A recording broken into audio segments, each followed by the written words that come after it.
nuestra dedicación al trabajo que vamos a hacer esta tarde o esta mañana, como ve, depende de cada quien los agarre a ustedes. Voy a ir mencionando las frases de la dedicación y les pido que las repitan ustedes en silencio, por favor. Oh, tu sol dorado de esplendor más excelente. Ilumina nuestros corazones y llena nuestras mentes. Así que nosotros, reconociendo nuestra unidad con la divinidad, que es el corazón del universo, pueda ver el camino ante nuestros pies y llevarlo a esos distantes objetivos de perfección, estimulado por tu propia luz radiante. Gracias. Bueno, las recomendaciones ya las conocen, en términos generales. De todos modos, siempre las presento por si alguien por primera vez está en el estudio. Hemos estado estudiando la doctrina secreta desde el año pasado, aunque el estudio por Zoom empezó pues desde el momento en que ya no nos pudimos reunir físicamente. Entonces, eso creo que fue por marzo. Sí, más o menos, empezó por ahí. Y, ¿qué quiere decir? Que a partir de ahora todos tienen tienen aquí un programa general para terminar este mes. Nos falta la sesión del 31 de agosto, que también tiene los mismos datos que ustedes ven ahí. O sea, no vamos a hacer cambios hasta septiembre. Para septiembre, ya a finales de este mes, les mandaremos el programa de septiembre. O sea, los códigos para entrar en septiembre.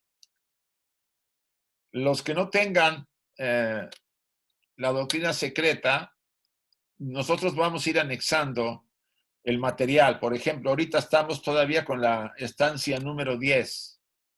Vamos a terminarla. Yo no creo que la terminemos porque es muy larga todavía. Entonces, estaremos estudiándola a principios de septiembre todavía, pero iremos anexando o adjuntando la estancia número 11 para los que no la tengan. Es la edición electrónica. O sea, no coincide con la Kier, pero iremos también en los avisos que se mandan por los mails, avisando en la Kier de qué página a qué página corresponde. Porque es la mayor parte de nosotros tenemos la Kier y bueno, pero esta es la edición electrónica. Alguien me pidió la doctrina secreta que no la tiene o que la tenía, pero es muy vieja. Voy a subirla a WeTransfer. Pero si hay alguien más, por favor, escribir al chat que ustedes vieron aquí, el que está hasta abajo, y nos lo indican que quieren que les mandemos la doctrina secreta electrónica para que nosotros se la reenvíe sin ningún problema. Ya que se la voy a mandar a una chica, se la mando a los que me la pidan. Recuerden que WeTransfer es una web que puede permitirse bastante información, cargarla. Entonces, les llega una especie de aviso, y ustedes pinchan y empieza a descargarse donde ustedes quieran. Todo va a ser en PDF, más o menos. Ya después ustedes lo guardan. Vale.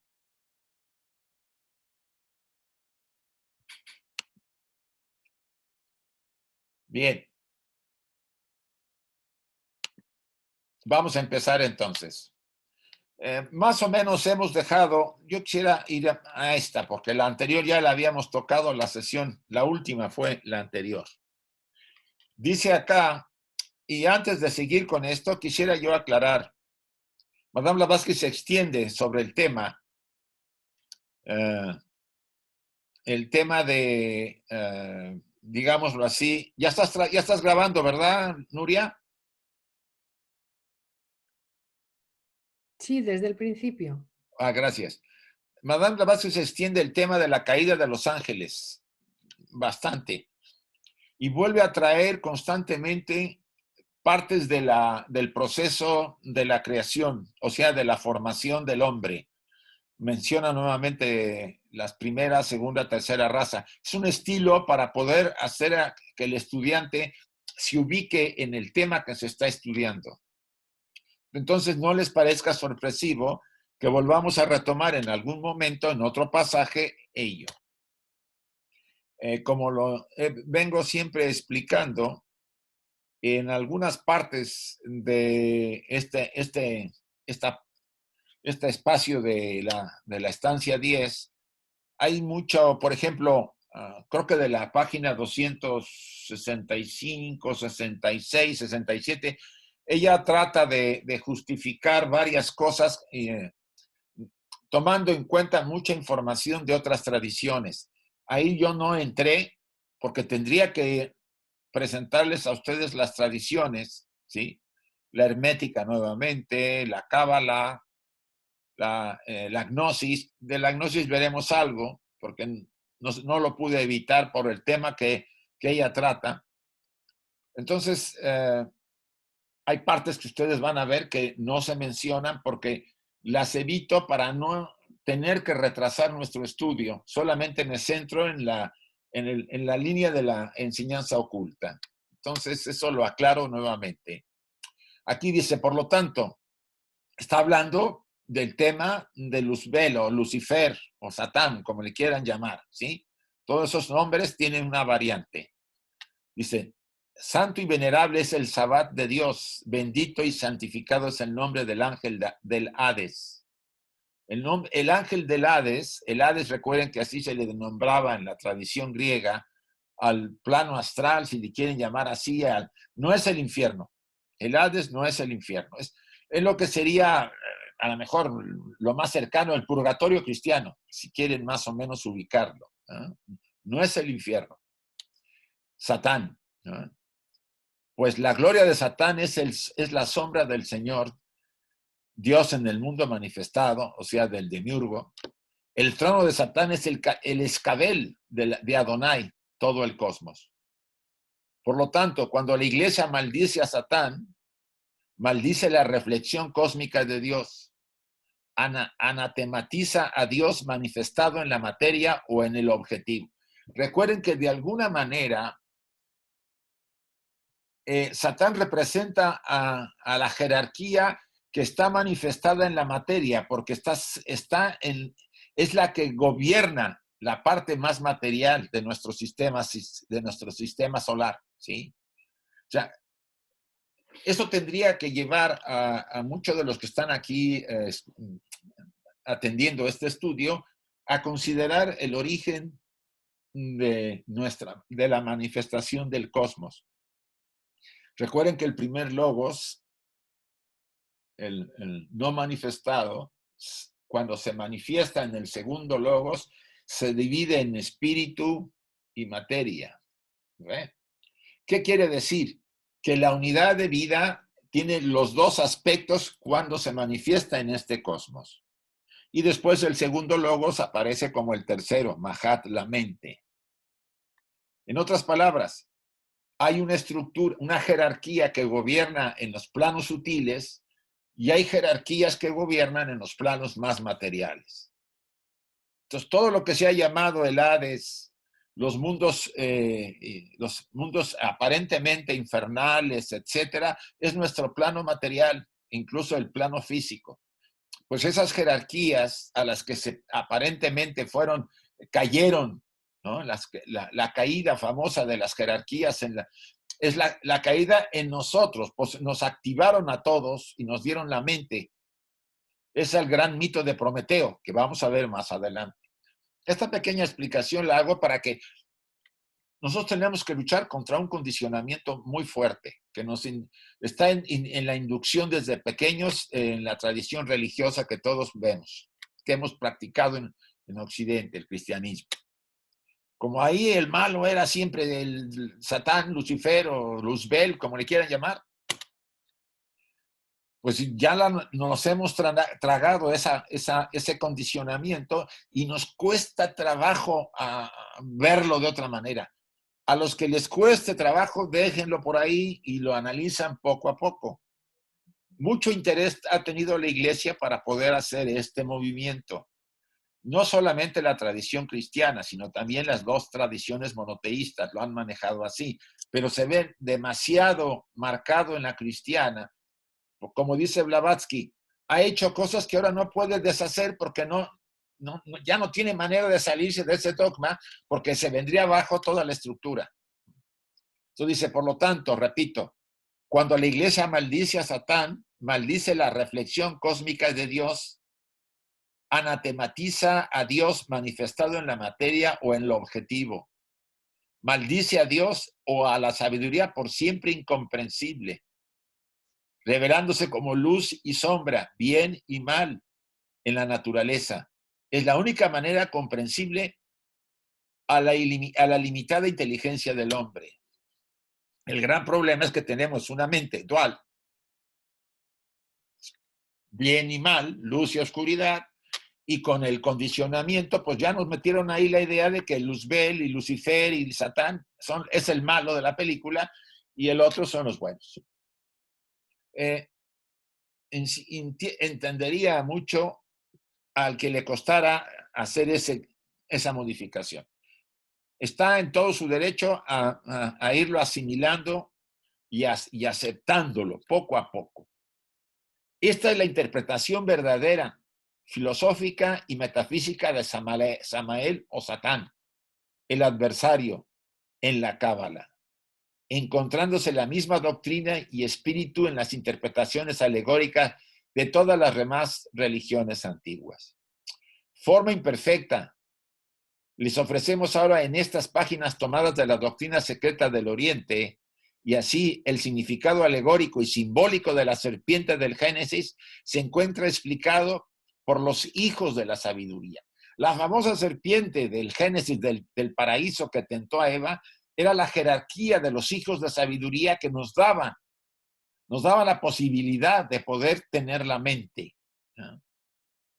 O ángeles de las altas esferas, aun cuando todos y cada uno pertenecen al reino de Satán o de la materia, revelando a los hombres los misterios del cielo. Cuando esa jerarquía encarnó en nosotros, o vamos a decir, entró o vivificó la mente, la variedad de formas en que fue activada la mente en el ser humano, o se mezcló, porque dice que en el capítulo 6, 4 o 6 del Génesis, los ángeles, los hijos de los dioses, tomando a las mujeres de la tierra, tuvieron con ellos hijos y fueron gigantes, instructores, bueno, toda una letanía ahí en el Génesis. Dice, ahí es esa es la caída porque esas jerarquías revelaron a los humanos los secretos que conocían ellos. Pero esto lo vamos a ver más adelante.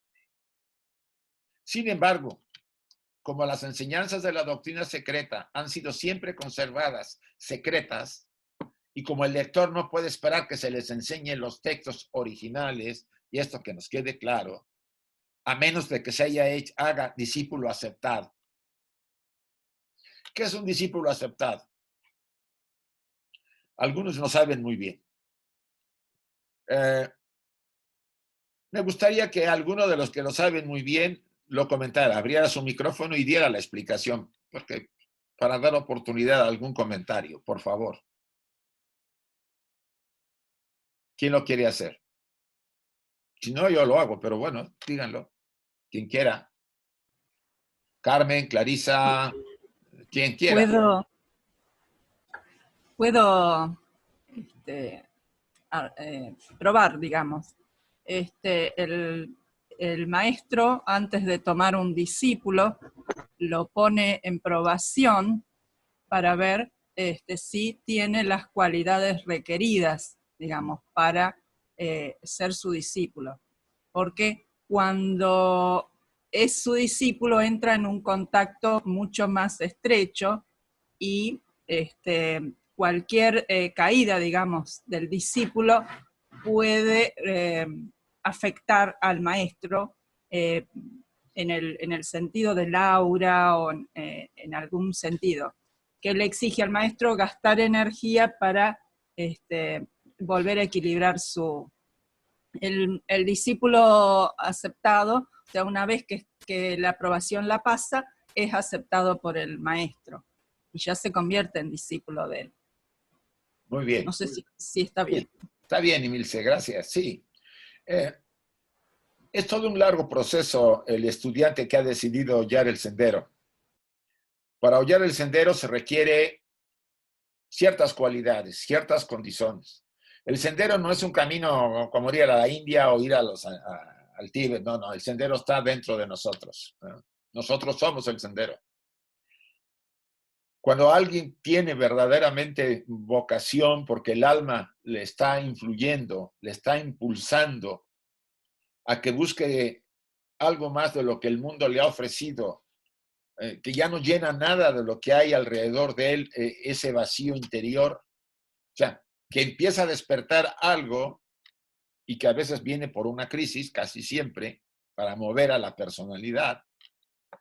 Es posible, yo no digo que sea siempre así, es posible que el alma tenga la suficiente madurez para que ese sujeto, hombre o mujer, decida intentarlo. Se sentirá atraído a estudios más profundos, más serios.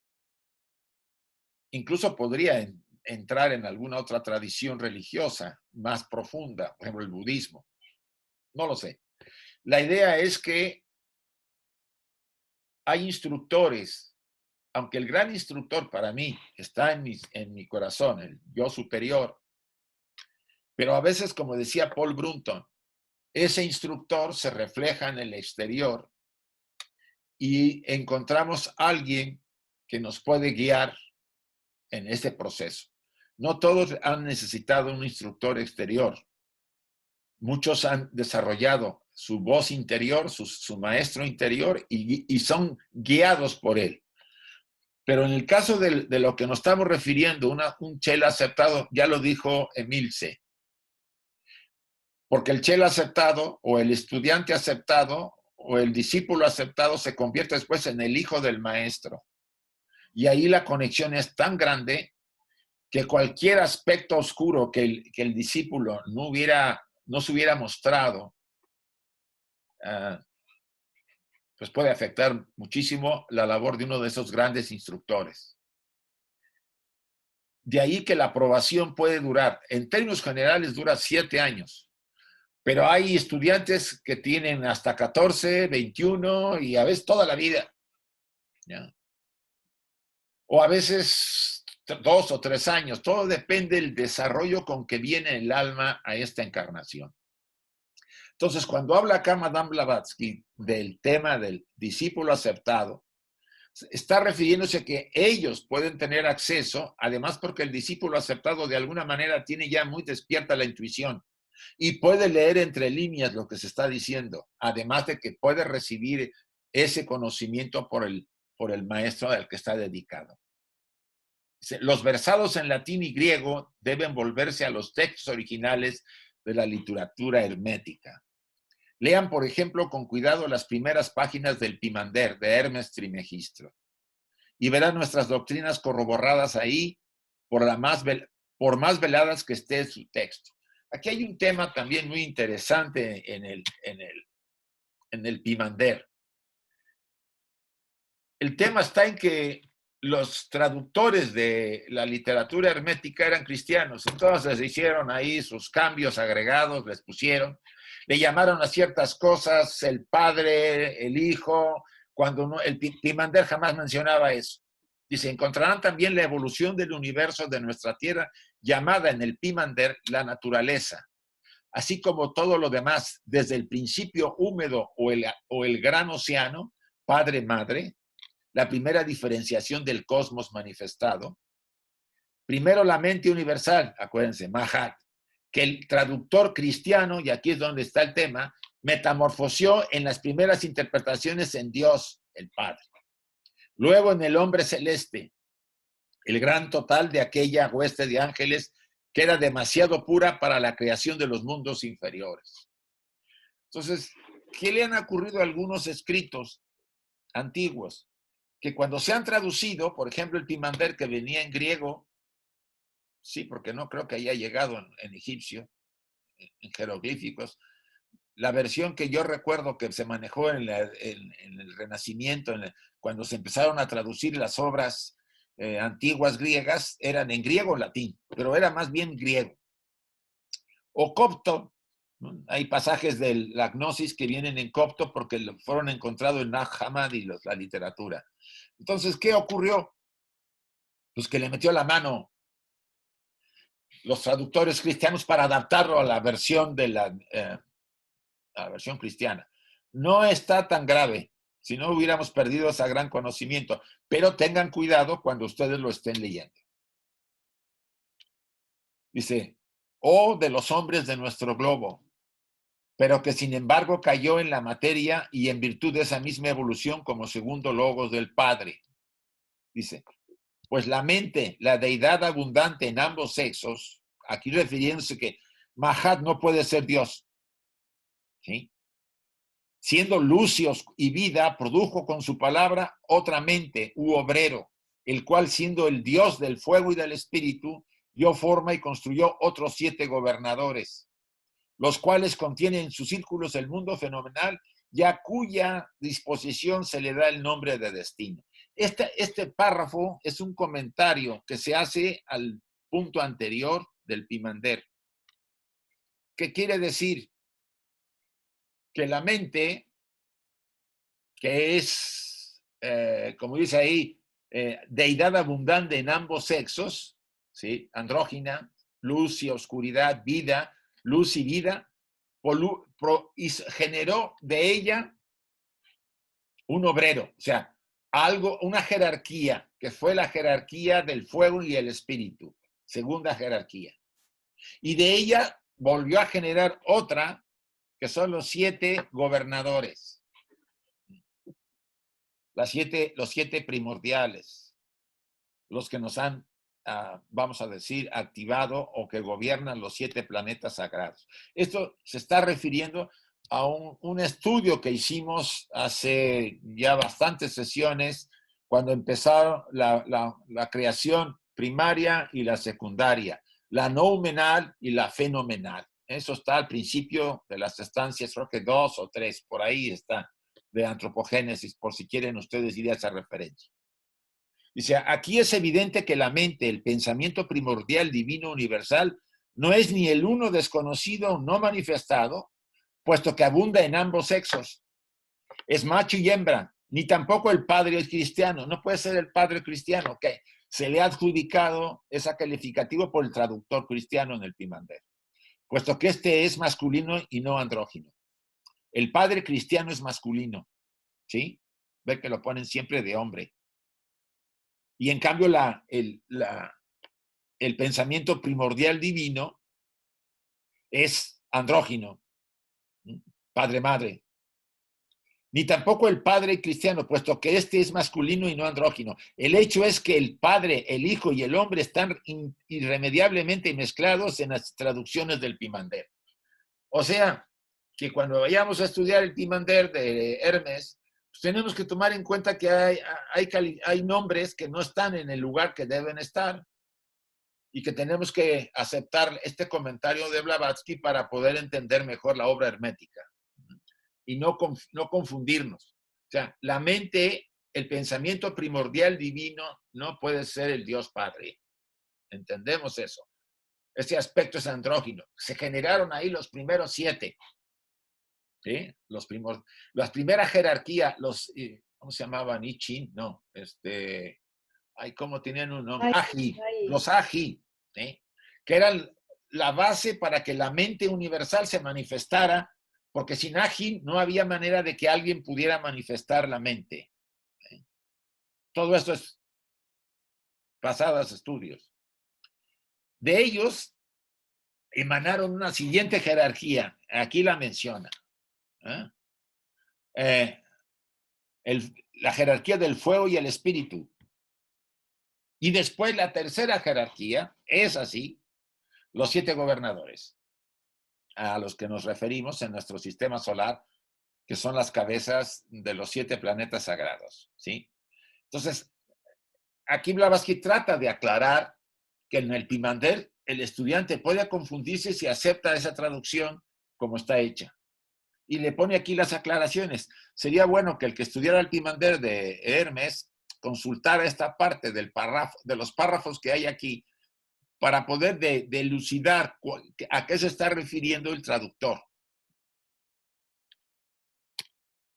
En el libro del Xian, entonces ella se va al libro del Xian, dice, respecto al hombre primordial, cuando por primera vez fue educido por el sin hueso, el creador incorpóreo. Aquí estamos hablando, y vuelve otra vez la señora Blavatsky a hablar de la primera raza, el hombre primordial, ¿sí? Es creado incorpóreo, no tenía cuerpo, era etérico, para que ustedes puedan ubicarse. Dice, entonces dice el pasaje del libro del Xian. Primero el soplo, luego Buddhi. El soplo es que Atma. Después Buddhi, el que sostiene, ¿sí? Y el hijo, la sombra, el cuerpo astral. Eso ya estaba, o sea, Atma y Buddhi ya estaban. Acuérdense que las mónadas ya estaban listas para hacer encarnar, pero no tenían el baján, el cuerpo, el vehículo. Entonces, cuando llegan los pritis lunares, emanan las partes sombrías de ellos, ¿no? Cuerpo astral, y se forma una especie de ser etérico, ¿sí? Entonces, ese ser etérico recibe el chispazo del el nepesh, la vida, pero estaba envuelto en el cuerpo astral y en el ovoide, en el que genera Atma, ¿sí? Acuérdense, el huevo áurico. ¿Qué ocurría? Eso lo estuvimos repitiendo mucho, que la parte superior, Atma Buddhi, no tenía conexión con la parte inferior, el cuerpo astral, el nepesh, la vida. ¿Faltaba qué?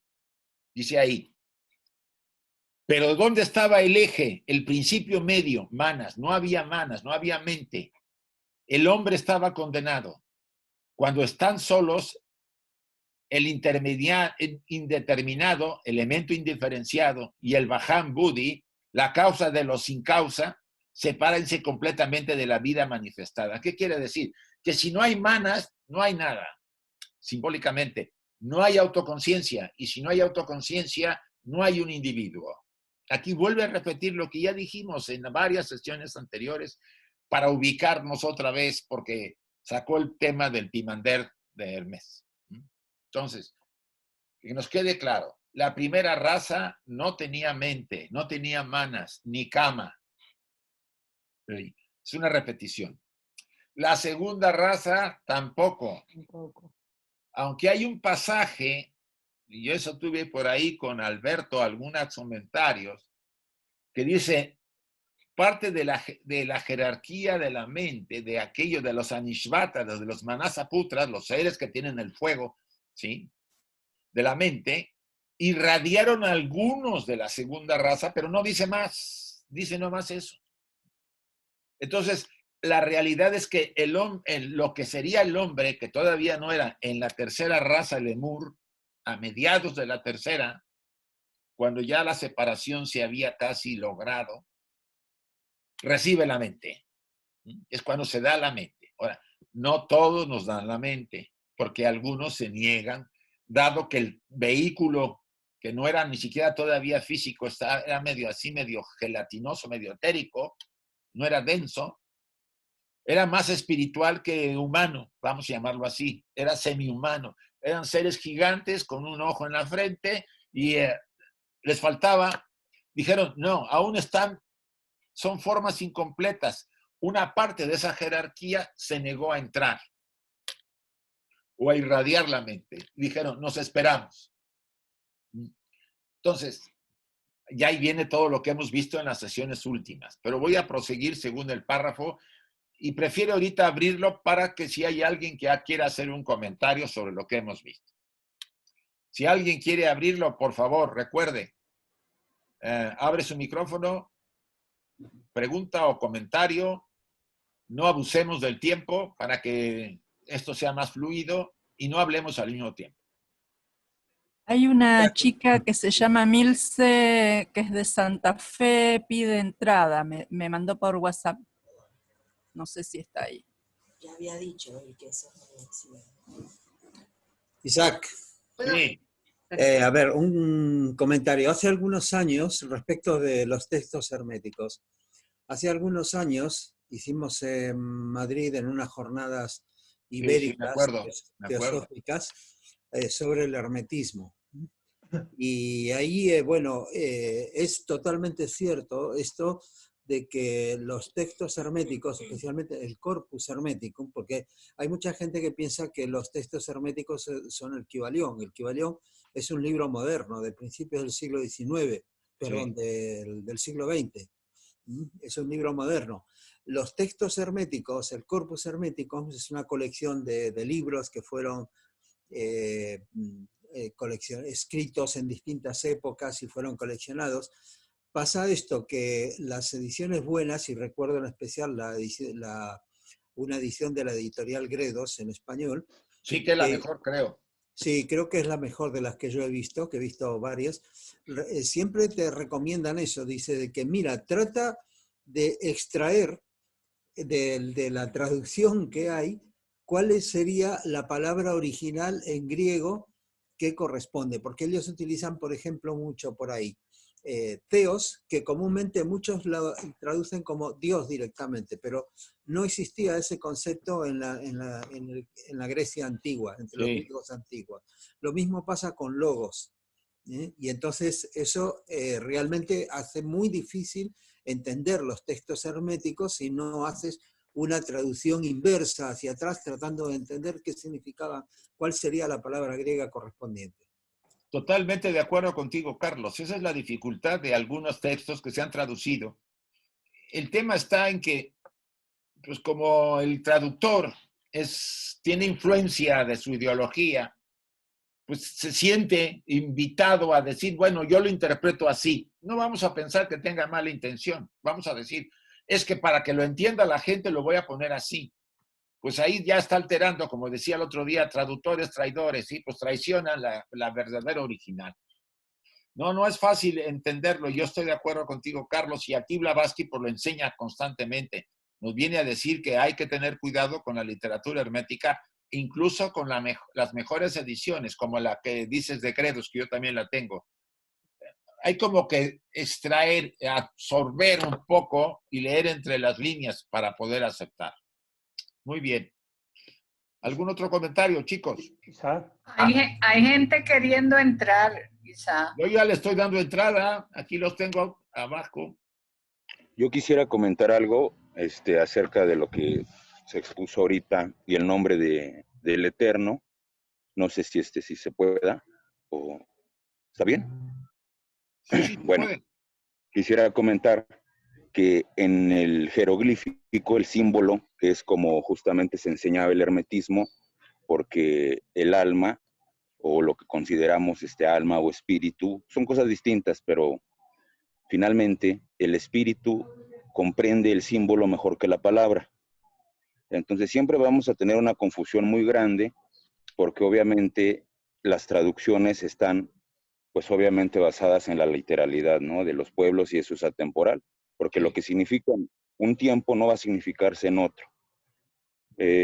La palabra néter, que es el símbolo, el jeroglífico, tal cual como lo tradujeron los egipcios, después los coptos lo tradujeron a Nort, o Nort, así como tal, el cual tiene una ovación.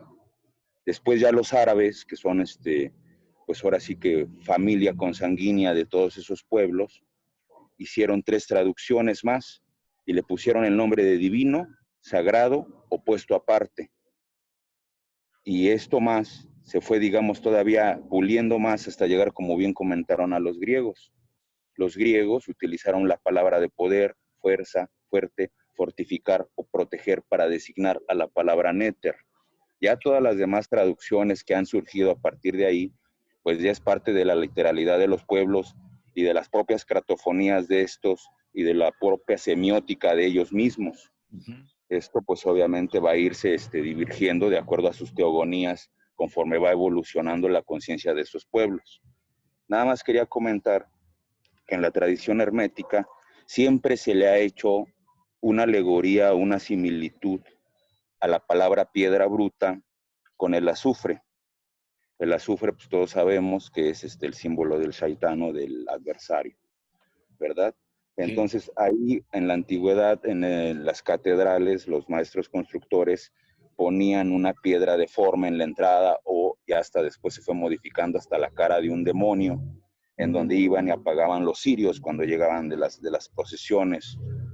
Y a este símbolo le llamaron el maestro Pierre de Coignet, que justamente era lo que simbolizaba, ¿no? Ese fuego del que hablamos de Prometeo, ese titán que roba el fuego a los dioses y que se lo entrega a los hombres, que no es la más, ahora sí que la alegoría de este ser que nosotros lo conocemos como Mefistócles, ¿no? Tiene muchos otros nombres, ¿no?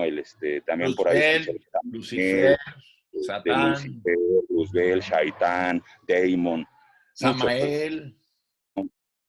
Muchos detalles de que yo creo que debemos de identificar que es una fuerza evolutiva.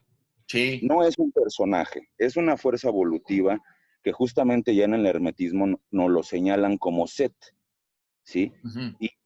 Y Osiris y el Set, oponente, sí. Esa es la alegoría justamente del mito también andrógino, ¿verdad? Que dicen que el hombre está dividido y que tenía una parte de hombre y una parte de mujer.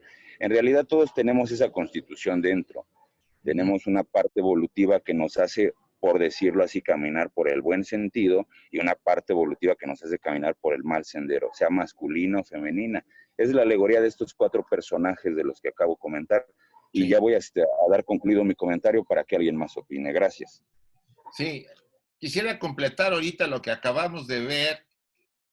Hablamos de los principios, ¿sí? De lo que habíamos dicho que no se tenía completo. Dice, en otras palabras, los 2 principios superiores no pueden tener individualidad en la Tierra a no ser que tengamos que la mente, y aquí aparece, ustedes se acuerdan de este diagrama que está por acá, tenemos aquí la mente, porque lo que es Atma y Buddhi, o sea, los aspectos superiores, si no hay una mente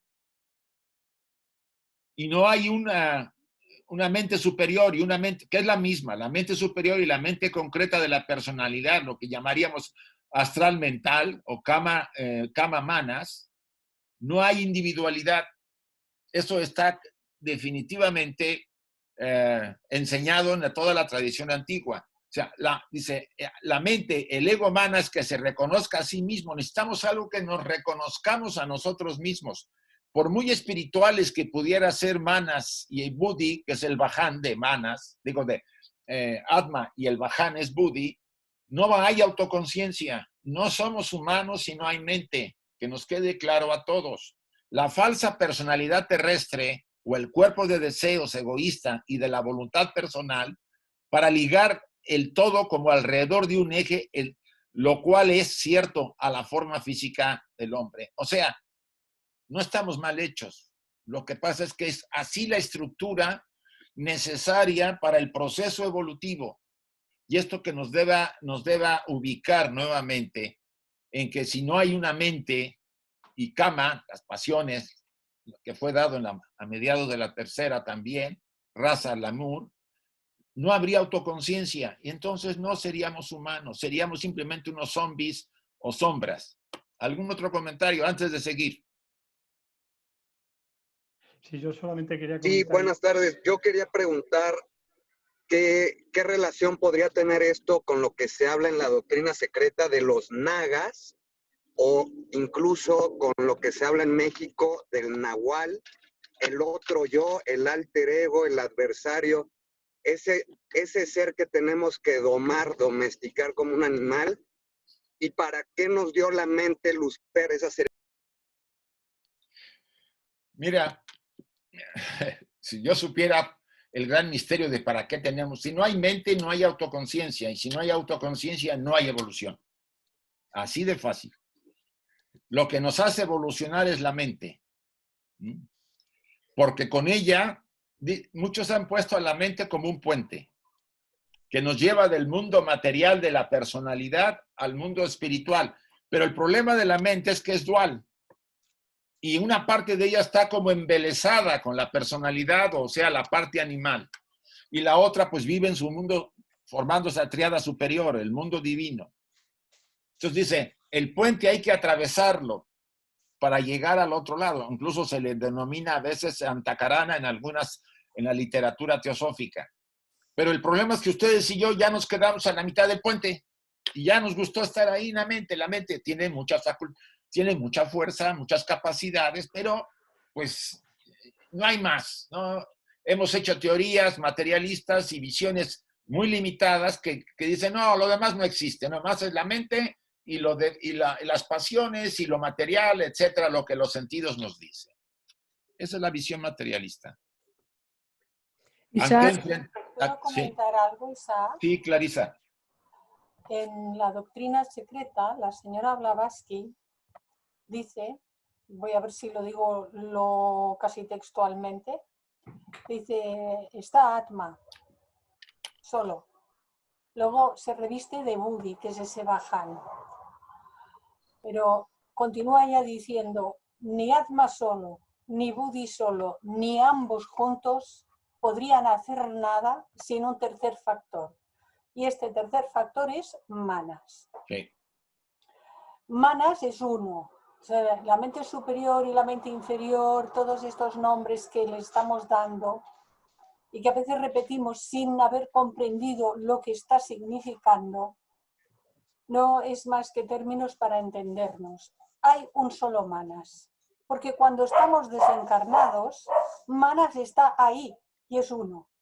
Cuando estamos en encarnación, hay una necesidad de que parte de ese Manas mire hacia abajo de sí mismo para poder relacionar lo de arriba de sí mismo con todo lo que se está manifestando durante la encarnación. Vehículo cámico, vehículo físico, todas las actividades que tenemos. Y por eso la propia señora Blavatsky en su diagrama, en el primer tomo de la doctrina secreta, dice, Manas es dual en sus funciones, pero no que hay dos Manas, porque todo el mundo va repitiendo. Sí. Y cuando vamos repitiendo entramos en confusión. Y al final ya no sabemos por qué decimos que es un Manas superior y un Manas inferior y tal y tal. Hay un solo Manas. Y tal como has estado diciendo, Isaac, muy bien, es el que sirve de puente durante la encarnación, porque hay una necesidad. Sin esa mente no seríamos más que animales bípedos. Sí, sí.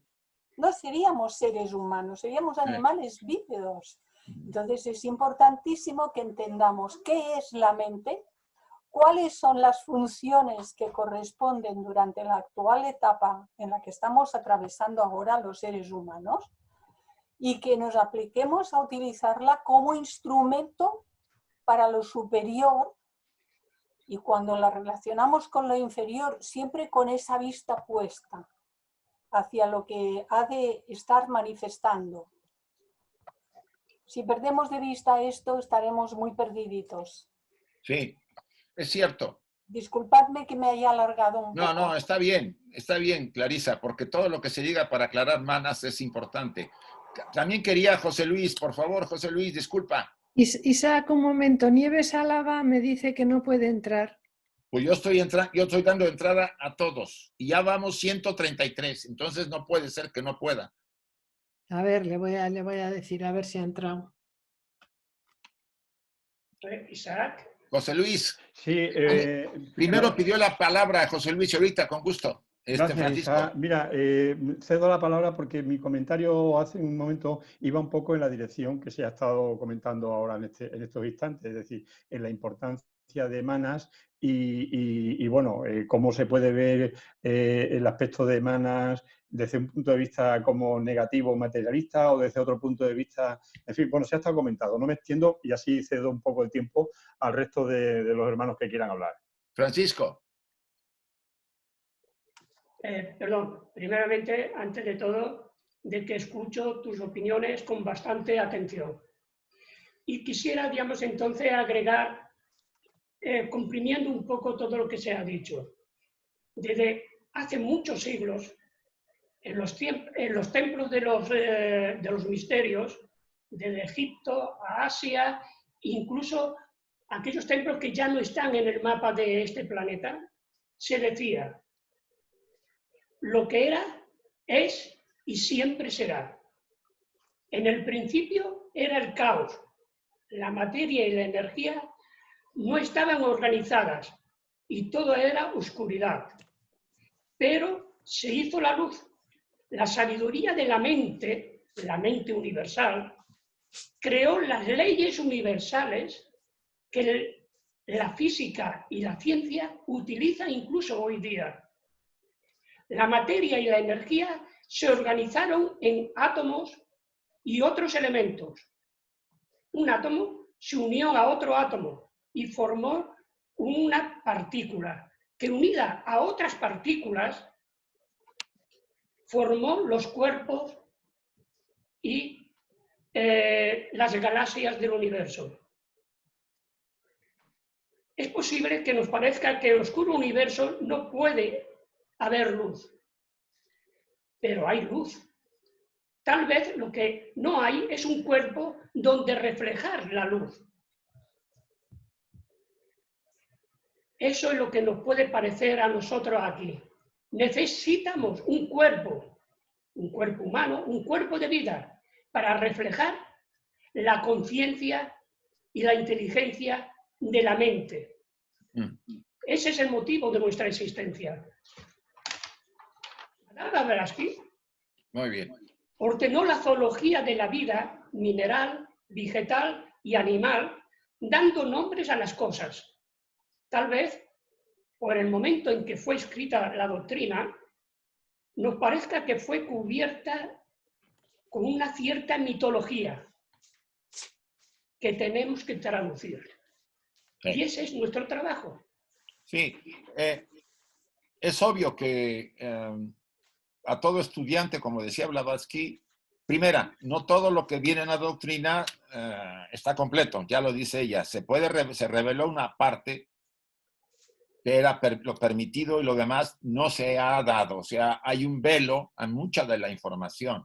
Segunda, hay mucha información solamente para ciertos estudiantes que tienen capacidad porque han avanzado.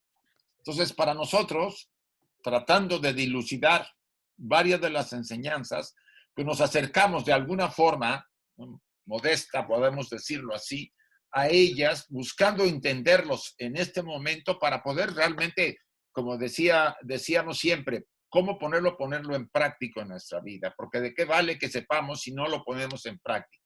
Aquí la base es la mente, la disciplina de la mente, no el control, yo diría la armonía que debe haber en la mente y las emociones y en el vehículo para poder recibir lo superior. Entonces, Blavatsky lo trata de decir de varias maneras en estos pasajes de Antropogénesis, donde está la formación del hombre cuando llega a su culminación con la mente. Y aquí en este pasaje último, en este diagrama, nos dice el quinto y el cuarto principio. Aquí los pongo con este círculo negro. O sea, el cuerpo astral y el cuerpo mental son los que contienen la personalidad dual. El ego real e inmortal, que está en la parte superior, y se asimilan a los dos superiores y a la personalidad falsa, que es la parte inferior. Y transitoria, el cuerpo mayavi o astral llamado alma animal humana, teniendo que estar ambos estrechamente entremezclados al objeto de una existencia terrestre completa. O sea, necesitamos todos los vehículos para una existencia completa. Y en el tránsito de nuestras vidas, de las encarnaciones, vamos aprendiendo primero a conocerlo, después a disciplinarlo y a purificarlo. Y llegado el momento, a prescindir, hasta donde es posible prescindir de una personalidad, yo diría a disciplinar y a someterla a la parte superior en la encarnación en la que empezamos realmente a hollar el sendero. Eso es en parte vamos a decirlo así, lo que trata de enseñarnos Madame Blavatsky en varios pasajes. Dice, bueno, ya estoy adelante. Ya nadie quiere hacer otro comentario. Voy a seguir. Vamos. Yo quisiera hacer un comentario rápidamente. Déjame, nada más mira, si quieres posteriormente, porque si no, no acabo, ¿eh? Sí. Lo hacemos más Era en la rápidamente, siguiente, ¿no? por favor. Para hablar de la diferencia entre Manas y Néter, que fue la traducción de la Biblia en Heliópolis. Sí, pero si quieres más adelante, por favor. Eso era nada más, ya lo hice, gracias. Vale. Dice, hay estudiantes, sin embargo, que hace tiempo han comprendido el sentido filosófico que se halla en el fondo de la alegoría, la tan torturada y desfigurada por la Iglesia romana de los ángeles caídos. El reino de los espíritus, de la acción espiritual que fluye y es el producto de la abolición del espíritu. Está afuera. Es opuesto, por supuesto, y se halla en contradicción con el reino de las almas divinas y de la acción divina. Ya lo hemos hablado. Solamente con la polaridad hay tensión. Y esa luz y esa oscuridad, aparentemente, que hemos calificado de lo de arriba y lo de abajo, entre comillas, como viene aquí mencionado, en esencia es uno. Pero si no hay tensión, no hay proceso. La tensión es lo que ha hecho que el ser humano, entre ciertos aspectos superiores y la parte, vamos a decir, inferior, si podemos llamarlo así, pero necesaria, la parte que tiende a la evolución hacia la materia y la parte que tiende hacia la superior, nos mantiene en esa tensión. Y esa tensión es lo que nos hace crecer. Porque tarde o temprano esa tensión, esos polos opuestos, aparentemente, se tienen que fusionar, se tienen que integrar. Muchas de las alegorías que conocemos hablan de esa transmutación o metamorfosis. Hay una serie de conceptos para poder tratar de explicarlo.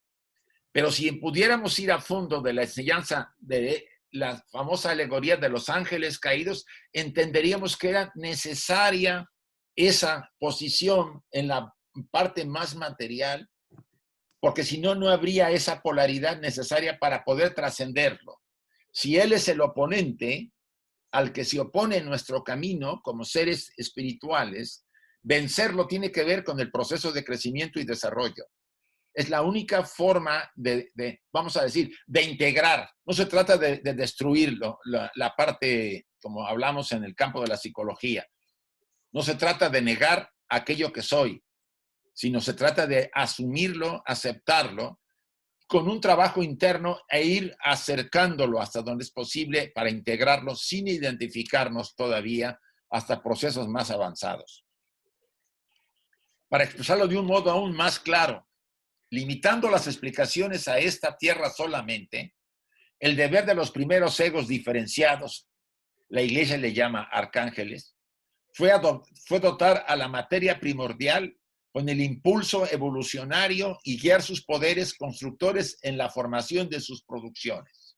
O sea, esas, vamos a decir, jerarquías de seres impulsaron a la materia para que pudiera generar, ¿sí?, la formación de sus propias producciones. O sea, ¿es necesaria esa parte? Sí es necesaria. Si no hay oscuridad, si no hay oponente, si no hay adversario, ustedes y yo transitaríamos una vivencia indiferente, pasiva, como decía Clarisa, animales sin mente, zombies en la tierra, sin ningún sentido, porque no habría razón para tenernos de esa manera. Este punto puede ser reflexionado y meditado, y más o menos en el siguiente espacio vamos a abrirlo por si alguien quiere hacer algún comentario. Esto es lo que se refiere a la sentencia de la tradición, tanto oriental como occidental. Los ángeles recibieron orden de crear, después que la tierra fue preparada por los poderes inferiores y más materiales. Y sus tres reinos habían ya principiado su curso de fructificar y multiplicarse. Los poderes superiores, los arcángeles o dianis, fueron obligados por la ley de evolución a descender a la tierra para construir la corona de su evolución, el hombre. No hay caída. Era parte de la evolución. El descender esa jerarquía a la materia, a la tierra, para la formación del hombre. Si eso lo empezamos a ver más claro, entenderemos por qué toda la, vamos a decir, la estructura planteada por las iglesias para poder tener control sobre el individuo, al amenazarlo con que pasaría, si se decidiera por un aspecto, pasaría la eternidad en el fuego y en el castigo, etcétera, etcétera. De este modo, los creados por sí, los existentes por sí, las primeras jerarquías más elevadas, proyectaron sus pálidas sombras. Pero el tercer grupo, recuerden que había varios, los ángeles del fuego, se rebelaron y se negaron a unirse a sus compañeros devas. O sea, una parte de la jerarquía aceptó generar la primera raza, los pitris lunares, aceptaron generar sus dobles. Perfecto. Después, en la segunda, finales de la segunda raza, la hiperbórea, y en la tercera raza, la lemur, a la mitad, la jerarquía de fuego, los ángeles del fuego o de la mente, nos dieron la mente, pero no todos quisieron hacerlo. Se negaron algunos. Incluso se negaron y esperaron hasta la cuarta raza atlante. Y ahí ya lo hemos comentado en las últimas 2 sesiones anteriores. Pero según la interpretación esotérica, fue un sacrificio de sí mismos en beneficio de la humanidad. No un castigo, que nos quede claro. No es que fueron castigados, fue un sacrificio de ellos. Los rebeldes no quisieron crear hombres irresponsables sin voluntad, como lo hicieron los ángeles obedientes. Aquí los pone así Blavatsky. Ni pudieron dotar a los seres humanos ni aún con el reflejo temporal de sus propios atributos, pues perteneciendo estos últimos a otros planos de conciencia mucho más elevado, dejarían al hombre por siempre irresponsable, interrumpirían cualquier posibilidad de mayor progreso si no hubieran dado la mente. Sin la mente no seríamos, como hemos estado insistiendo, no seríamos seres humanos. La evolución espiritual y psíquica no es posible en la Tierra, el plano más bajo y material, para aquel que por lo menos en este plano sea perfecto de un modo inherente y no pueda acumular mérito ni demérito. O sea, aquí las frases de Madame Blavatsky que dice que no se haya sumergido en la oscuridad, no puede ascender a la luz. Y lo dice también Dante en la Divina Comedia. El que quiera ascender al cielo primero tiene que bajar a su infierno. Si el hombre hubiese permanecido siendo la pálida sombra de la perfección inmóvil, sin mente, inerte e inmutable, atributo negativo y positivo del verdadero yo soy el que soy, si no hubiera tenido eso, hubiera estado condenado a pasar por la vida en la tierra como un pesado sueño sin ensueños, y por lo tanto hubiera sido un fracaso en este plano. En otras palabras, sin la mente hubiéramos fracasado. A ver, ¿quién desea hacer algún comentario? Pueden volver a abrir. Ojalá sean algunos otros de los que ya comentaron, por favor. Isaac. Sí. Entonces, de alguna manera, esto que acabas de poner en la diapositiva anterior, los que nos dieron la mente, que pone aquí, fue un sacrificio de sí mismo en beneficio de la humanidad, es como si fueran bodhisattvas. Sí. Ellos, de alguna manera, primero recuerda que habíamos estudiado de que ellos venían de otros universos, que habían logrado esa liberación, y esos elevados desarrollos habían alcanzado la liberación y tenían la capacidad de decirle no a la misma ley. Ellos dijeron, vamos a esperar. No tenían vehículos físicos, eran mente, eran energía mental, inteligente y autoconsciente, ¿no? Que es lo que le espera al ser humano en evoluciones futuras. Sí, Uzi. Sí, gracias. Vale. Isaac. Sí.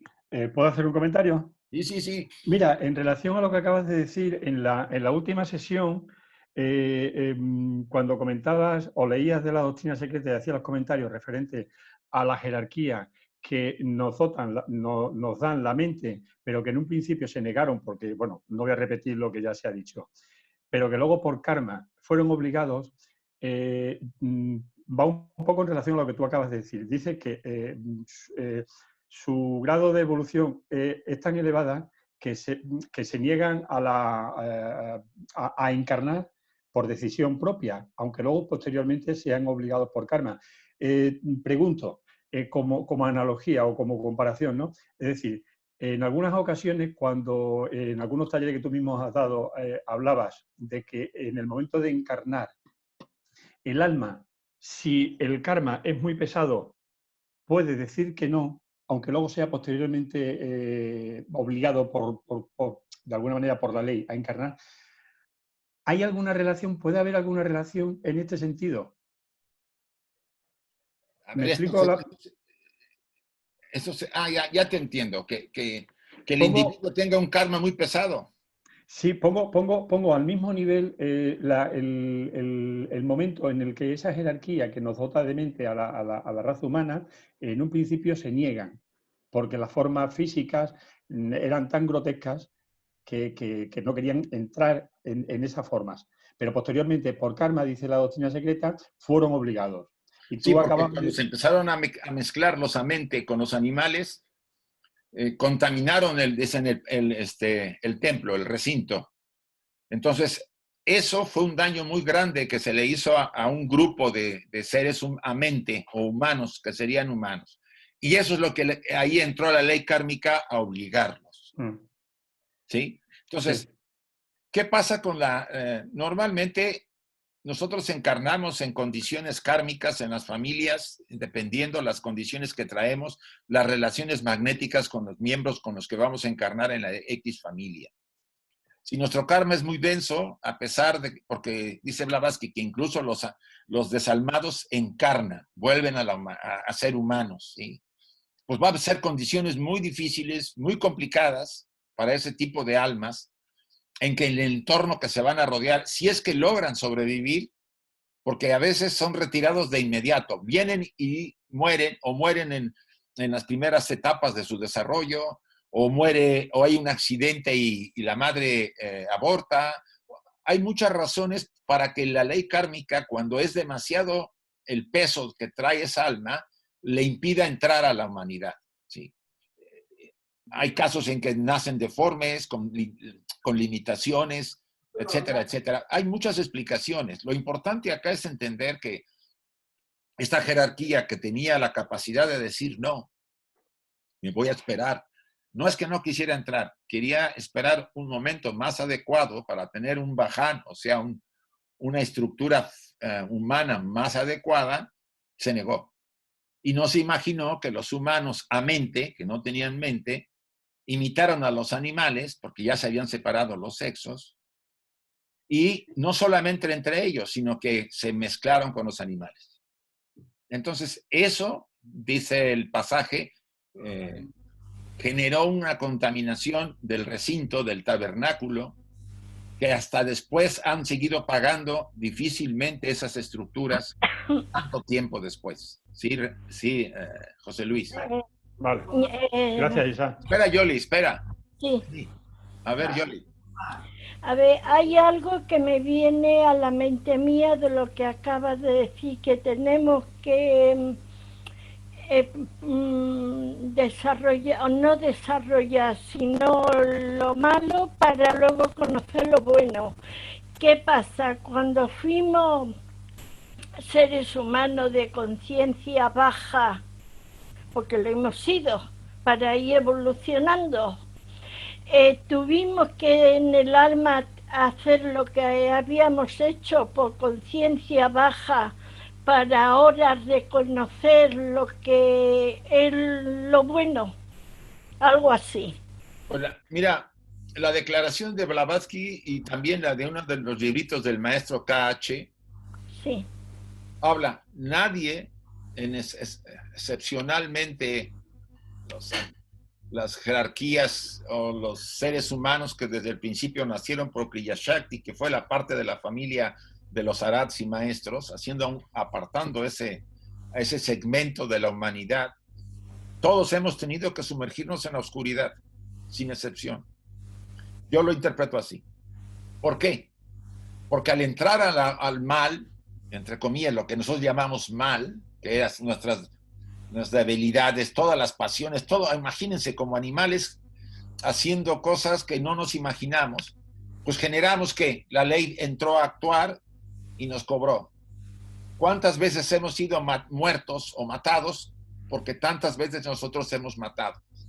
Yo siempre le digo a alguien, ¿por qué tú no sales ahorita a la calle y si alguien te ofende, no sacas una pistola y se la vacías? ¿Cuántas veces te mataron? ¿Y cuántas veces has matado para que hayas aprendido esa lección?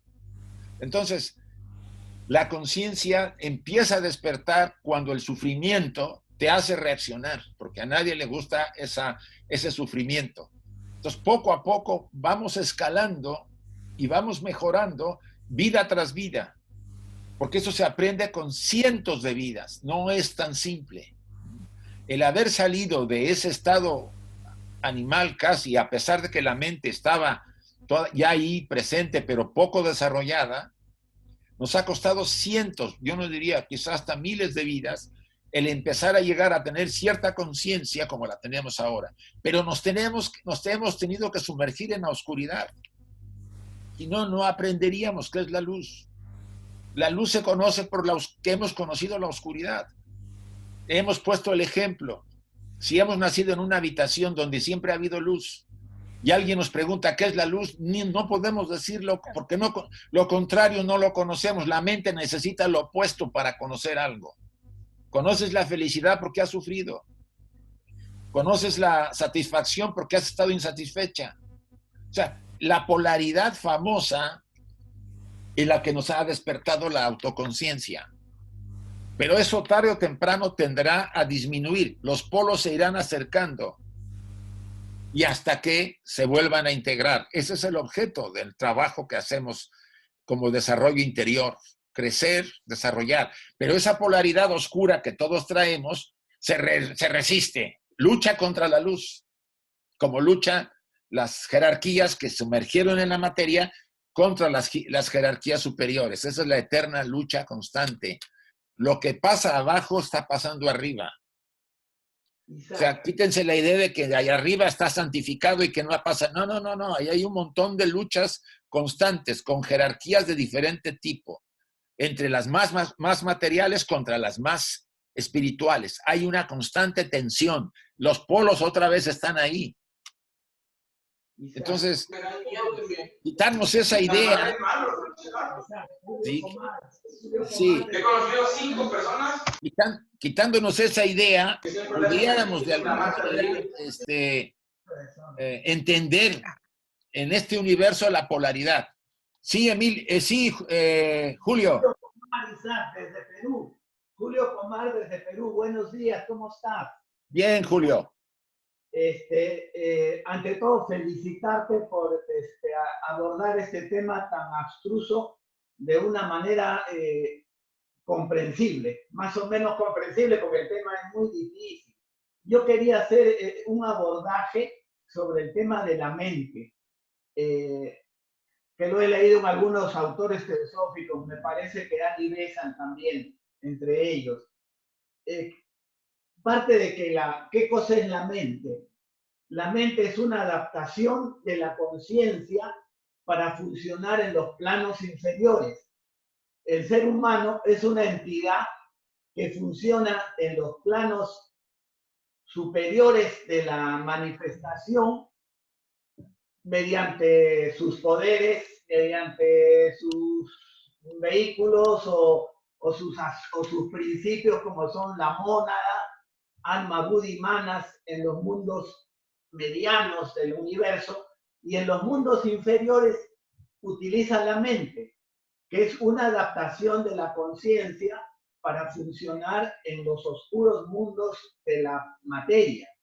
Es como si nos pusiéramos una escafandra de buzo y nos sumergiéramos en el fondo de un lago cenagoso, ¿no? Entonces, la mente permite a la conciencia funcionar muy deficientemente en los mundos inferiores.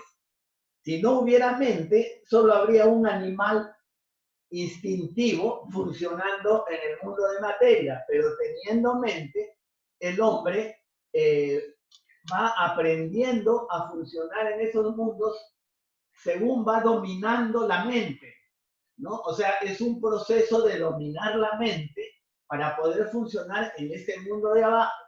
Entonces, el hombre, lo que llamamos hombre, va a tener vehículos o principios para funcionar en los mundos superiores del universo, en los mundos medianos y en los mundos inferiores. El problema es que la mente tiene que ser entrenada, educada, purificada, ¿no? Para que pueda funcionar correctamente y el hombre pueda evolucionar. Sí. Esa digresión nomás, Isaac. Sí, es cierto. Que esa es la labor que tenemos todos encima, la disciplina de la mente. No solamente la disciplina, sino la comentar algo. Porque realmente No sé si casi todo lo que hemos, sí, ahorita, Alicia, todo lo que nos ocurre en la vida está muy ligado al tema mental. Alicia, por favor. Rápido, porque aquí tengo escándalo. En la diapositiva anterior que decía la evolución espiritual y psicológica no es posible en la tierra, el plano más bajo y material. ¿Esto cómo lo debo de entender? Los que están en los monasterios están tratando de tener una evolución espiritual y las personas que tienen una meditación o están en disciplinas para evolucionar, ¿cómo tengo que entender esto que están diciendo que en la tierra la evolución espiritual y psíquica no es posible? Es que no has leído bien el párrafo. Dice, la evolución espiritual psíquica no es posible en la tierra. Oye, hay mucho ruido ahí, por favor, ciérrale. Sí, lo cierro. Gracias. Dice, no es posible en el plano más bajo material.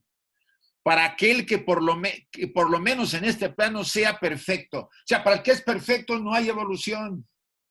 Tiene que haber ese acumular mérito y demérito. O sea, tenemos que habernos hundido en el demérito de la oscuridad para poder acumular mérito. Haber salido del fango para poder crecer. Entonces sí hay evolución espiritual y psíquica. O sea, la razón de la oscuridad, de haber caído en las pasiones, en las debilidades, en todos esos aspectos, tiene que ver con nuestra evolución. Sin eso no habría crecimiento. Por eso las palabras de Dante tienen mucha razón. Quien quiera subir al cielo primero tiene que bajar a su infierno. Yo diría, ¿qué voy a hacer el infierno? Pues tú tienes que bajar porque es la parte que tú tienes que ver, que conocer, que darte cuenta, que lo pone él así. Pero eso tiene que ver con la enseñanza oculta. Si no hay mérito ni demérito, si la persona es perfecta, ¿para qué? Es perfecta, inherente, no necesita nada. En cambio, cuando nosotros acumulamos mal karma o buen karma, vamos creciendo porque vamos tratando de equilibrarnos, de ser mejores, de superar esas debilidades. Entonces ya hay evolución espiritual y psíquica. Espero que te haya... Ok, sí, muchas gracias. Vamos a proseguir, chicos. Sí, quería comentar algo, Isaac, ¿se puede todavía? Bueno, pero corto, concluir el por favor. comentario anterior. Sí, corto. Bueno, rápidamente, creo que hay una gran diferencia entre retorno y reencarnación. El que reencarna es un ser justamente que ya partió a la magia, digamos, de la luz, a la hermandad de la luz, y que tiene la necesidad de retornar, o regresar, mejor dicho, a reencarnar, por efecto de guiar a ciertas personas o ciertas, digamos, comunidades o pueblos. El retorno, pues, es simplemente una acción del karma, ¿no? Y eso es justamente lo que estaba hablando en un principio el Manas o el Néter, que no es más que una, pues, virtualización, ¿no? Porque somos avatares. Finalmente, la conciencia se está estudiando a través de nosotros. Nosotros no tenemos, para eso se nos dio la mente, en realidad. Estos querubs de los que habla el Enuma Elish, justamente, se hibridaron con los simios que existían en el África para poder dartarlos de la conciencia. Sin esto no hubiera sido posible lo que ahorita estamos haciendo. Eso es lo que quería comentar. Bueno, sí, yo de paso te digo, es que dice Blavatsky que no tenemos ni gota de simios en la sangre, salvo una parte de la humanidad, un grupo humano. O sea, eso lo vimos en 2 sesiones o 3 anteriores. O sea, a pesar de todas esas mezclas con animales que hubo al principio entre la tercera y cuarta parte de la raza Lemur, principios de la raza Atlante. A pesar de todo eso, después vinieron los dioses, los reyes divinos, y prohibieron y destruyeron a muchos de esos seres. Dice Blavatsky, el ser humano no tiene ni gota así de... Ella le llama, tiene un nombre que le da a los simios, de simio, de sangre simia. Pero bueno. Pithecanthropus. No, tiene Pitecoide. Dice, no, el hombre no tiene sangre pitecoide. Esto no significa que todos. Una gran parte no tiene, pero hay una parte que tiene, que fue la que siguió mezclándose, o que fueron los hijos de las mezclas y que quedaron. Y que dice ella en sus pasajes que son parte de la humanidad que no está ya, vamos a decir, desarrollándose al ritmo que se está desarrollando el resto de la humanidad. Pero no me quiero regresar tanto, solamente... Del simio Rhesus la vez pasada. Gracias. Vale. Los seres, o el ser llamado colectivamente Elohim, que pronunció el primero, ¿se acuerdan en el pasaje bíblico? Sí, en efecto, fueron pronunciadas, dice Blavatsky, realmente las dijo, porque aquí lo pone un poco en duda, las crueles palabras, cuando ven que los Elohims ven comer a Adán y a Eva del árbol del bien y del mal, ¿sí? Dice, ved, el hombre se ha hecho como uno de nosotros, para conocer el bien y el mal. Y ahora no sea que alargue su mano y coja también del árbol de la vida, y coma viva y viva para siempre. O sea, ese pasaje, Blavatsky lo pone en dudas, ¿sí? Además, los Elohims conocían el bien y el mal. Estamos hablando de una jerarquía que conocía el bien y el mal, ¿no? Dice, tiene que haber sido verdaderamente Hilda Bajaot. Este es un símbolo, es el nombre de una de las jerarquías gnósticas, ¿sí? de los nazarenos. Acuérdense, la secta nazarena o la escuela nazarena gnóstica primitiva. El demiurgo de los nazarenos, lleno de rabia y de envidia contra su propia criatura que él había generado, la parte inferior, ¿no? La jerarquía que nos dio la materia, cuya reflexión creó el opiomorfos. No entraré al tema todavía de la gnosis porque lo vamos a ver en un seminario a finales de mes. En este caso, es muy natural, aún desde el punto de vista de la letra muerta, considerar a Satán la serpiente del Génesis, como el verdadero creador y bienhechor, el padre de la humanidad espiritual. Échense esa afirmación de Madame Blavatsky. Él es el verdadero padre y creador y bienhechor del padre de la humanidad espiritual. Es como para reflexionarlo profundamente, porque él fue el precursor de la luz, el radiante y brillante Lucifer que abrió los ojos de los autómatas creados por Jehová. Y aquí le tira a Jehová, por un lado, según se pretende. Y no es Jehová, acuérdense que Carmen nos habló de ese tema, no es el Jehová divino, sino el Jehová creador de los Elohims de una jerarquía inferior. Dice, que fueron los famosos andróginos, que eran ya como ya, hermafroditas, etc. No voy a entrar ahí, ya lo hemos visto. Y aquel que fue el primero en susurrar, el día que comáis de él, seréis como Elohim, conociendo el bien y el mal, solo puede considerarse bajo el aspecto de un salvador. Esto nos cuestiona, sobre todo aquel que tenga la idea muy grabada de que Satán pues es el mal en persona, cuando aquí Blavatsky nos dice, gracias a él, es el precursor de la luz, es el famoso Prometeo que acaba de mencionar un hermano, el que nos dio la capacidad de conocer, de saber. Adversario de Jehová, es el espíritu usurpador. Él permanece siendo en la verdad esotérica el mensajero, siempre amante, el ángel, el serafín y el querubín que sabía mucho y que amaba aún más y que nos confirió la inmortalidad espiritual. Sin Satán no habría inmortalidad espiritual. En lugar de la física, pues esta última sería una especie de inmortalidad estática, sin mente, que hubiera transformado al hombre en un judío errante incapaz de morir.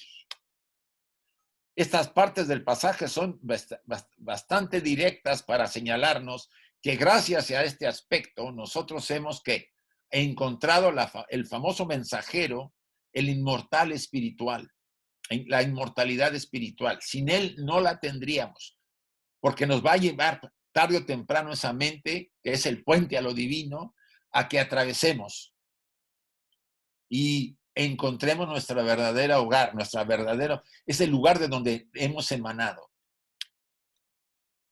Según se refiere el Gnostic, aquí mete un poco la gnosis, la tuve que introducir, en un libro que se llama The Remains of King, acerca de Ilya Bajaot, del famoso que lo mezcla con el Demiurgo o Jehová, a quien varias sectas consideraban como el Dios de Moisés. Ilya Bajaot estaba lejos de ser un espíritu puro. La ambición y el orgullo dominaban en su constitución. Por lo tanto, resolvió él romper toda relación con su madre, Ashamón, y crear un mundo solo para él, ayudado por sus 6 espíritus propios. Creó al hombre destinándole a ser la imagen de su poder. Pero fracasó completamente en su obra, pues su hombre resultó un gran monstruo sin alma, que se deslizaba por la tierra, o sea, era un zombie. Los 6 espíritus se vieron obligados a volver a traer su obra ante su padre para que lo animase, que nos diera algo para hacernos verdaderamente seres pensantes.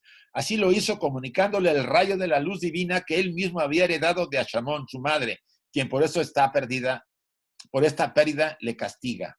Perdón, ahí faltó la palabra.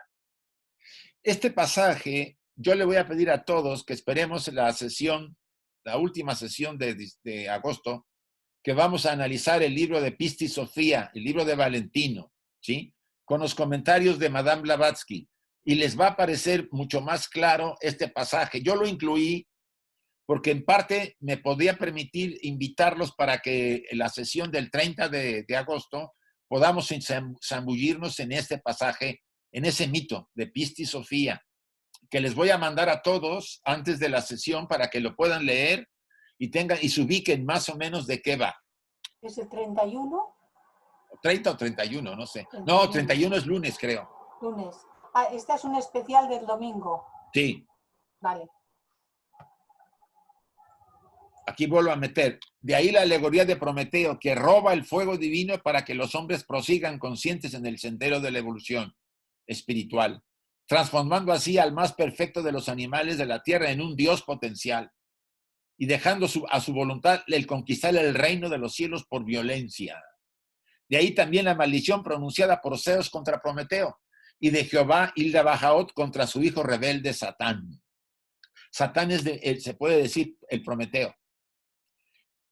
Esto creo que puede hacernos reflexionar sinceramente sobre estas palabras y enseñanzas de Madame Blavatsky, sobre todo este juego que se ha planteado por la estructura teológica de señalar a Luzbel, a Lucifer, como el responsable de todos nuestros males, cuando realmente él nos permite elevarnos a lo espiritual y ser verdaderamente lo que somos, como decía el Maestro Jesús.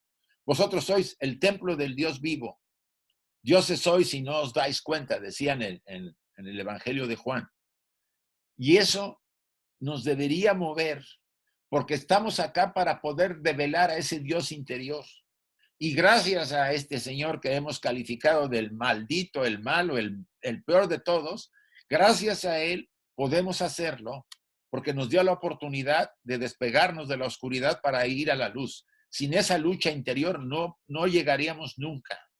Entonces, reflexión profunda requiere estas enseñanzas de Madame Blavatsky, sobre todo para romper con esos condicionamientos y prejuicios que tenemos todos por la enseñanza que se nos fue inculcada muy al principio.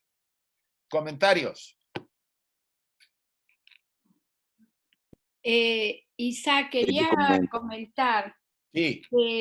que obviamente todo esto nos cuesta tomar conciencia de esta, porque tenemos un contenido cultural, ancestral que nos ha influido mucho, pero tenemos que ver esto desde el punto de vista de esas jerarquías que han traído, digamos, todas las posibilidades que nosotros ahora tenemos. Entonces tenemos la posibilidad de sumergirnos en la oscuridad como de salir de la oscuridad. Por supuesto. El tema está en que, como tú dijiste, llevamos seguramente y llevaremos en el futuro muchas vidas para ir trascendiendo, conociendo y tomando conciencia de estos aspectos que no son deseables, no que sean indeseables, no, que no son deseables para un desarrollo de los aspectos superiores. Estamos envueltos, muy envueltos en una serie de ligaduras aquí en la Tierra que no nos permiten ese despegar. Pero esta explicación es muy importante que la conozcamos porque nosotros mismos cerramos las ventanas a lo superior. Sí. En vez de abrirlas, las cerramos. Entonces, tomar conciencia de que tenemos esta naturaleza dual, porque es dual, tenemos, por eso decía, a ver si estos van a ser capaces todavía de comer del árbol de la sabiduría y ser inmortales, etc. Claro, es esta naturaleza dual que, por un lado, están las tentaciones, podríamos ponerlas así entre comillas, y por otro lado está el deseo de superarlas. Esto tenemos que tener en cuenta que venimos con una carga kármica anterior, que esto no es gratuito, que esto no es porque a las jerarquías les dio la gana y porque de pronto el demiurgo dijo, bueno, vamos a cargar el karma sí. No, venimos de otras evoluciones que seguramente llegamos a un estadio de un tipo de desarrollo que en aquella evolución ya no daba para más. Entonces el siguiente paso era sumergirnos totalmente en la materia para poder dar ese otro paso. Sí, sí. Tenemos que verlo como un proceso completo. Ajá. Y no un castigo. Exactamente. Y que no es para castigarnos y estar aquí en la materia, etc. No, hemos hecho un trabajo previo, ahora se nos ha encargado otro tipo de trabajo y es justamente en lo que estamos ahora, tratando de conocernos interiormente para saber auténticamente qué es nuestro ser interior y hacia dónde tenemos que ir. Tener esa claridad, porque si no estamos pensando que aquí en la Tierra estamos castigados. Y eso no es verdad. Esta es una oportunidad maravillosa para que ese ser interno resplandezca. Depende de cada uno de nosotros, de las posibilidades, etcétera, de subir a ese otro escalón para el cual hemos venido aquí. Nada más, Isaac. Sí, a mí ahorita que estabas diciendo lo que comentaste, me hizo reflexionar de que, por un lado, la personalidad nos aprisiona y no nos quiere soltar con los deseos, pasiones, apegos, etc. Pero esa parte interior lucha por soltarse. Ahí está la polaridad, la lucha entre las pasiones, las debilidades y el deseo y el anhelo de volver a nuestro hogar, a lo superior que hay en nosotros. Sin esa lucha no hay evolución y sin esa lucha no hay realización. O sea, hay todo un plan. A mí me hace clarificar totalmente que no hay castigo, no hay el mal o bien como se ha planteado desde un punto de vista teológico. Como dice Blavatsky, el mal está en la mente del hombre, no está desde el punto de vista como lo ha concebido. Y entonces, ¿qué podemos hacer ante eso? Tomar conciencia, reflexionar y decir, ¿hasta dónde puedo llegar? Porque mis recursos son mis recursos. Mis anteriores encarnaciones y la madurez que he alcanzado tiene un límite para todos, no todos estamos igual. ¿Hasta dónde puedo llegar? ¿Hasta dónde puedo soportar esa tensión que voy a enfrentar si quiero crecer? Porque ninguno que decida dar el paso va a ser indiferente la vida. La vida va a decir, ah, sí, ¿quieres? Perfecto, a ver. Y de repente empezaremos a vivir ciertas experiencias y diría, no, mejor no, mejor me espero. O tengo el valor y la fuerza para ir adelante. A mí me decía un amigo, no, mejor la siguiente encarnación. Ahorita, pues ahí voy bien, no tengo ningún problema. Bueno, esto es voluntario, chicos. Hay almas que pueden estar cientos de miles de encarnaciones, porque la vida los va impulsando lentamente. Y hay almas que quieren apresurarse porque saben que, porque ya perdió el interés en la encarnación. O sea, ustedes y yo volvemos acá, ¿por qué? Porque queremos sentir. Porque las pasiones que antes hemos vivido nos vuelven a traer por el karma que traemos. Queremos volver a estar en este plano porque es el único plano donde se puede sentir como se siente. Entonces, mientras esa sed de vida exista, chicos, estamos irremediablemente encadenados a volver tantas vidas como dice la rueda de la vida del budismo. Pero de repente el alma empieza a decir, ya tengo suficiente con esto, ya no quiero eso, ya estoy satisfecho acá. Es como si hubiéramos comido en exceso y ya estamos satisfechos. Y empezamos a aspirar a otra cosa. Ya me cansé de tantas experiencias y quiero aspirar a lo superior. Es ahí donde está la clave. Entonces busco. Si el karma me lo permite, voy a encontrar el hilo de Ariadna que me va a llevar poco a poco a encontrar la puerta de la escuela que yo necesite. No X escuela, la que yo necesite. Porque no solamente hay una, hay varias versiones de escuelas serias todavía. Entonces, esa me va a dar lo que yo necesito para esa etapa, que a lo mejor es un escalón. Después de otro escalón, a lo mejor sigo en otra cosa.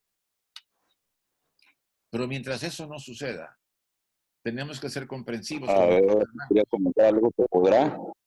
Sí, pero... Julio Pomar, Isaac, si me permites. Muy bien. Quería hacer el comentario sobre el pleroma de Valentino y el de Baut.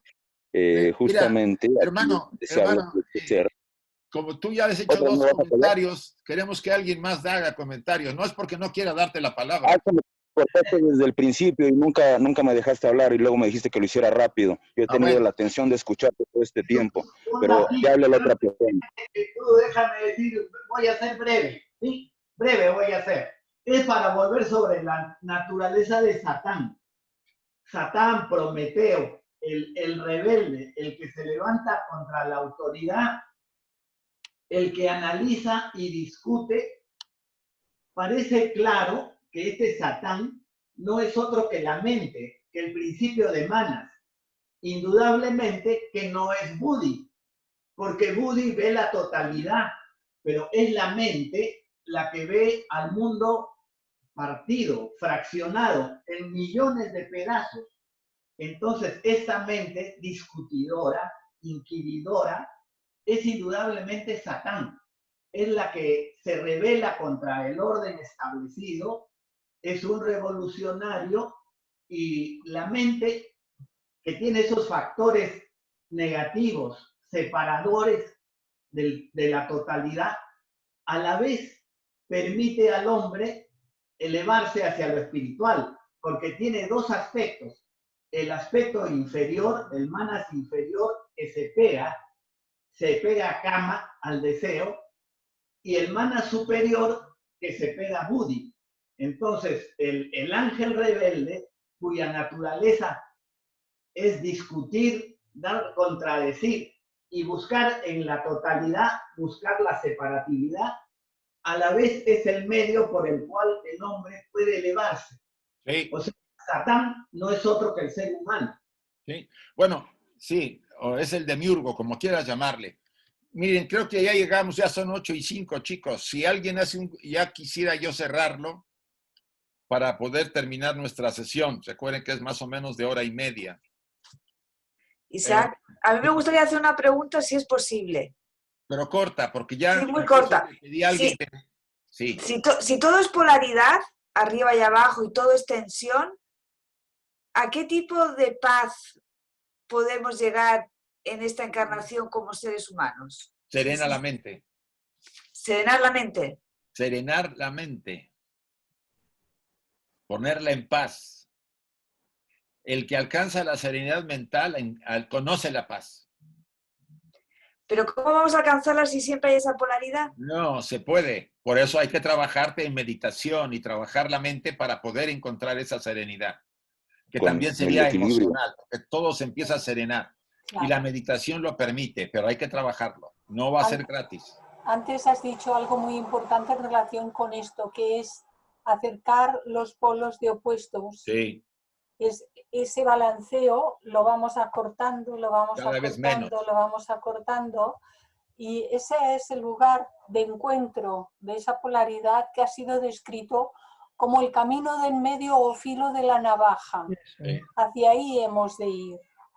Pero claro, para eso el trabajo es el de transformar nuestro contenido mental.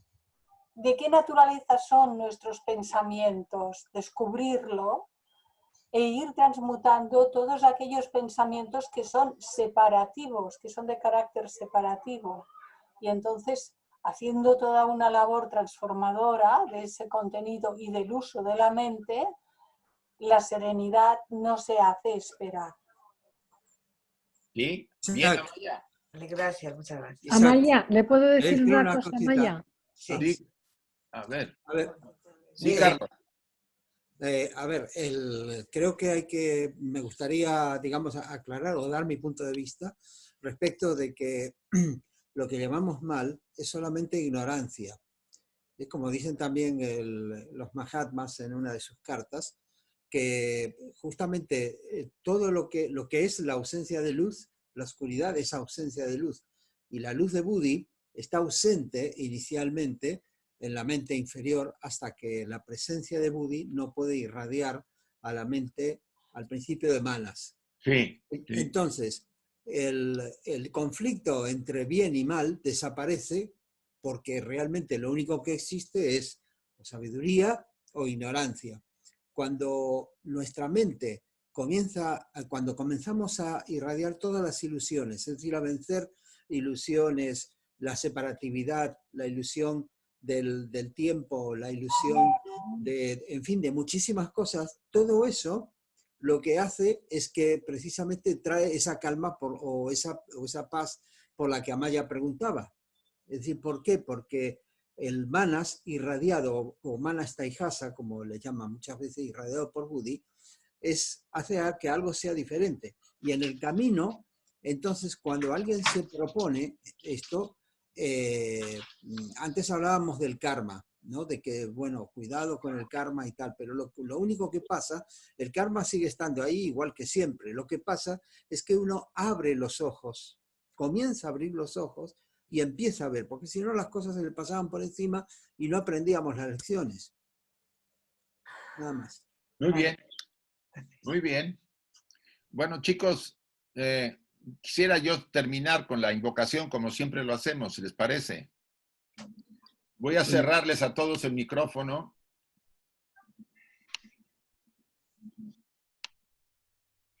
Y cerremos nuestros ojos unos instantes, por favor. Y mantengamos la atención en la respiración por unos segundos.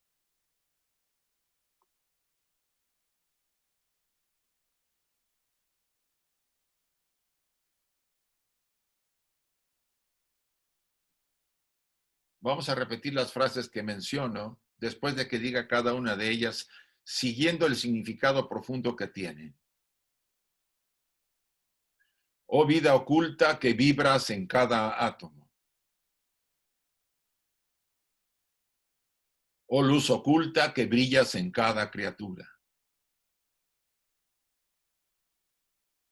Oh amor oculto que todo lo abarcas en la unidad. Que cada ser que se sienta uno contigo, sepa por lo tanto que es uno con todos los demás.